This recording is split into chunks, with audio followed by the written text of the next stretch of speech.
25,04,000 ఇండ్లు 2004 నుంచి 2014 వరకు కాంగ్రెస్ పార్టీ అధికారంలో ఉన్నప్పుడు పేదలకు మేము ఇందిరమ్మ ఇండ్లు ఇచ్చినాము. ప్రత్యేక తెలంగాణ రాష్ట్రం ఏర్పడ్డదే పేదవాళ్ళ కోసం, పేదవాళ్ళ బలిదానాలతో, పేదవాళ్ళ త్యాగాలతో, పేదవాళ్ళ పోరాటాలతో. పేదవాళ్ళే అన్ని కష్టాలను ఎదుర్కొని తెలంగాణ రాష్ట్రం తెచ్చుకుంటే ఆ పేదవాళ్లకు చంద్రశేఖరరావు గారు ఇస్తా అన్న డబుల్ బెడ్రూమ్ ఇండ్లు 1,52,000 అని ఇప్పుడే మా మంత్రి గారు చెప్పారు. అందులో 60-65 పూర్తి చేసి మిగతా అర్ధాంతరంగా ఆగిపోయినాయి. ఇప్పుడు వాటిని పూర్తి చేసే బాధ్యత మేము తీసుకున్నాం. నిన్నగాక మొన్ననే వాటిని పూర్తి చేయడానికి దాదాపుగా 195 కోట్ల నిధులను వారు అసంపూర్తిగా వదిలేసిపోయిన డబుల్ బెడ్రూమ్ ఇళ్లను పూర్తి చేయడానికి కూడా 195 కోట్ల రూపాయలను మా ప్రభుత్వం విడుదల చేసింది.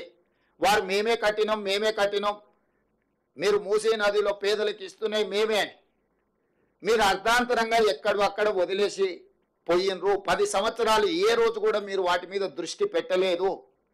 ఆ పేదల్ని మనుషులలాగానే మీరు చూడడానికి ఇష్టపడలేదు. కానీ మీకు కావలసిన ప్రగతి భవన్ను 9 నెలల్లో పూర్తి చేసుకున్నారు. మీకు కావలసిన వాస్తు కోసం నిర్మించుకున్న సచివాలయం 9 సంవత్సరాలలో పూర్తి చేసుకున్నారు.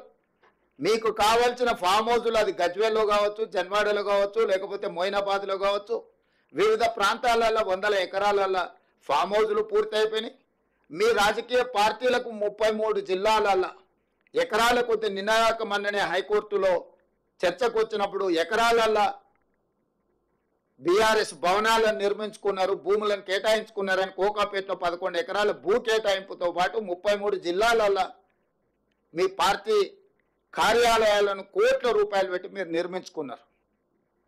మీ భవనాలను నిర్మించుకోవడానికి, మీ ఫామ్ హౌస్లను నిర్మించుకోవడానికి, మీ పార్టీ కార్యాలయాలను నిర్మించుకోవడానికి చూపించిన శ్రద్ధ, కేటాయించిన నిధులు, తీసుకున్న భూములు, పేదవాళ్ళ పట్ల మీరు చిత్తశుద్ధి చూపించలేదు. స్పష్టంగా మీ ప్రాధాన్యత మీరే, మీ ప్రాధాన్యత మీ భవనాలు, మీ ఫామ్ హౌజులు, మీ పార్టీ కార్యాలయాలే. మీరు పేదల కోసం ఇస్తా అని హామీ ఇచ్చిన డబుల్ బెడ్రూమ్ ఇండ్లు కాదు.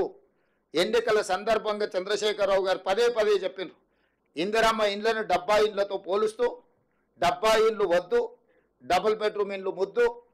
అల్లుడు సాడ్ ఉంటాడు, కొడుకు కోడలు ఉంటే ఆడుంటారు. పండుగ పూటనాడు కోడి పిల్లను కుక్క పిల్లను ఉంటే ఆడగట్టేసుకుంటారు, మేక పిల్లు ఉంటే ఏడబెడతారు. ఇట్లాంటి అద్భుతమైన ఉపన్యాసాలు చెప్పిండు.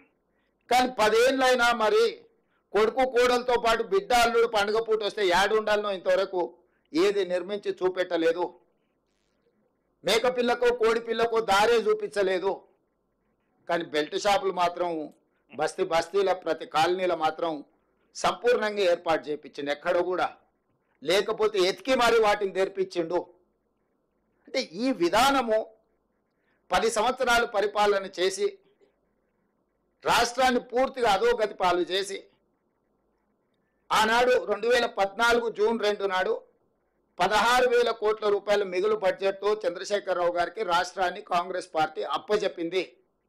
ఆనాడు తెలంగాణ బిల్లు ఆమోదించడంలో క్రియాశీలక పాత్ర పోషించిన ఆనాటి ఉమ్మడి శాసనసభ డిప్యూటీ స్పీకర్గా బట్టి విక్రమార్క గారు కుర్చీలో కూర్చొని బిల్లును ఆమోదింపజేసిన తెలంగాణ రాష్ట్ర చర్చ వచ్చినప్పుడు వారు డిప్యూటీ స్పీకర్గా నాకు అవకాశం ఇస్తే నేను చాలా విషయాలు సభలో ప్రస్తావించిన.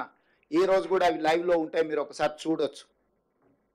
సో ఆనాడు కేశవరావు గారు కానీ వీళ్ళందరూ ఒక సామాజిక బాధ్యతగా ఆలోచన చేసి ఖచ్చితంగా తెలంగాణ రాష్ట్రం రావాలి అని పార్టీ విధానాలు కొంత ఆలస్యం అయితే కూడా వాళ్ళు ఒత్తిడి తీసుకొచ్చి రాష్ట్రాన్ని సాధించారు.